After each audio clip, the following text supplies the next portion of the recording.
Përshëndetje të nderuar zonja dhe zotërinj, ja ku po takohemi sërish së bashku në kanalin Monitor TV. Këtë herë për të ndarë me ju ngjarjet më të fundit rreth marrëdhënies së Gjestit, Eglit dhe dashurisë së tyre. Ka shumë tituj të rëndë ditën e sotme që marrëdhënia e tyre ka përfunduar, por unë dua t'ju them që të mos besoni titujt që po lexoni, sepse Gjesti dhe Egli akoma nuk kanë dhënë një prenoncim për marrëdhënien e tyre. Ato thjesht sot janë duke pushuar dhe mundohen që të qetësohen edhe të marrin veten. Për Gjestin dhe për qëndrimin e tij në Tiranë po përkujdeset produksioni Top Channelit në hotelet më të mira dhe mundohen që të sigurojnë Gjestit gjithçka që realisht atij duhet edhe i nevojitet për të gjitha ditët që do të vazhdoj të jetoj në Tiranë, po të qëndroj në Tiranë, për faktin sepse kanë shumë xhirime, kanë shumë emisione për të realizuar dhe gjithashtu duhet realizohen dhe 2 post Big Brothera me të gjithë banorët. Por unë me të gjitha informacionet që kam arritur të marr nga nata e mbrëmshme, kam arritur të kuptoj që Gjesti dhe Egli kanë kaluar shumë momente të bukura bashkë. Në mbrëmjen më të ndritur të këtij edicioni të Big Brother VIP Albania, ku emocionet ishin në kulmin e tyre dhe triumfi i Gjestit bëri bujnë çdo cep të Shqipërisë dhe Kosovës, një tjetër gjë që ra në sy po aq sa fitoria e çmimit të madh, prania e pandashme dhe e ngrohtë mes Gjestit edhe Eglit. Festa madhështore organizuar nga vllau i madh për të nderuar fituesin dhe për të mbyllur me dinjitet një sezon plot dinamika, nuk ishte thjesht një mbrëmje për të kujtuar ditët brenda shtëpisë. Ajo ishte gjithashtu një shfaqje e natyrshme e ndjenjave që kishin lindur me përmbajtje, thellësi dhe ndershmëri. Në mesin e dritave, muzikës, gotave që trokisnin për qafime dhe buzëqeshje të sinqerta, Gjesti dhe Egli ishin aty së bashku dhe në shumicën e rasteve edhe të pandar. Prej ditësh publiku ka ndjerë se mes tyre ekzistonte një butësi e veçantë, një lidhje emocionale që nuk kishte nevojë për shumë fjalë, që ndjehej në vështrimet, mbështetjen dhe mënyrën si e pranonin njëri tjetrin.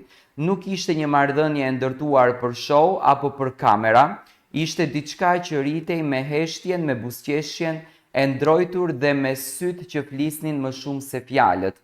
Kur u shpall fituesi i madh, Gjesti i Kosovës, Egli ishte e para që shpërtheu në lot gëzimi. Ajo nuk e pa kur çmimin si ndarje, nuk pati xhelozi, nuk pati distancim. Përkundrazi në atë moment ajo zgjodhi të përqafoj dhe të festoj me zemrën dhe jo me materialen. Në sytë e saj ajo ishte e fituar diçka më të madhe se 100.000 euro. Kishte fituar një njerëz të ndershëm, të pastër edhe me shpirt të thellë. Gjatë gjithë festës, ata që i pan nga afër tregojnë se Gjesti dhe Egli nuk u ndan në shumicën e rasteve. Ata kërkuan njëri tjetrin mes turmës, ulën krah për krah, ndan gotën, ndan këngët e madje në disa momente dhe valle të buta, të shoqëruara me vështrime plot për kujdesje dhe afeksion.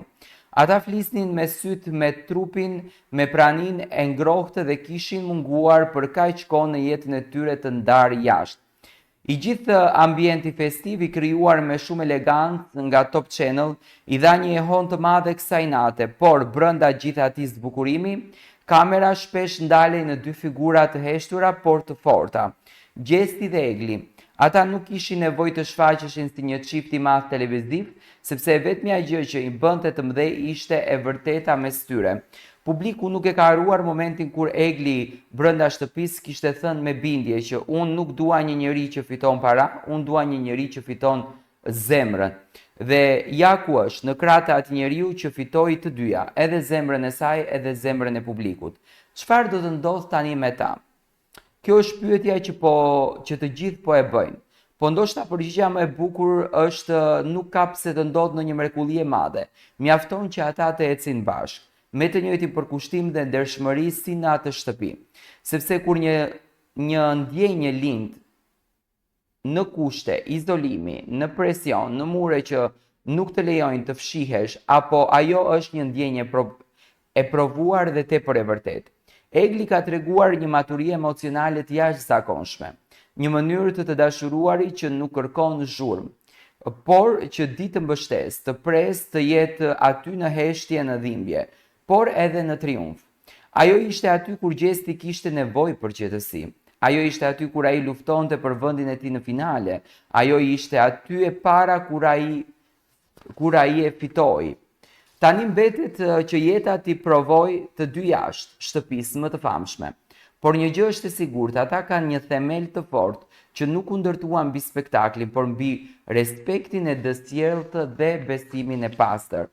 Natën e mbrëmshme, për të gjithë ju që jeni kurioz të dini se çfarë ka ndodhur, Gjesti dhe Egli kanë kaluar shumë çaste të bukura bashkë në festë.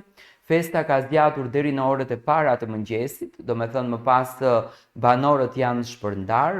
Gjesti nuk është në shtëpitë e Eglit duke fjetur, por është në një hotel në Tiranë që për të ruajtur etikën dhe për të ruajtur sigurinë e tij, produksionin asnjë mënyrë nuk shfaqën asnjë lloj detaji për këtë për Gjestin, do me thënë se ku ai është i pozicionuar, me patjetër që është në një ndër hotelet më të mira të qytetit, dhe për kujdesen për të. Por ajo që në fakt ka rënë në sy është komunikimi që natën e mbrëmshme ka patur Gjesti me Eglin.